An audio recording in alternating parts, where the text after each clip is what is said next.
Is your Windows 11 PC stuck at 100% CPU and slow into a crawl? In this quick guide, you'll learn 4 fast fixes to bring your system back to life. Let's jump in. When your CPU hits 100%, something is demanding every bit of processing power. It could be a background app, a bad driver, or corrupted system files. The good news is these problems are easy to diagnose and fix. First, let's open Task Manager and sort by CPU.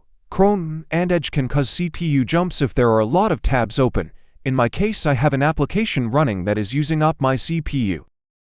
Next, we will open Startup Apps and turn off any services that we do not need. This reduces background load and instantly lowers CPU usage.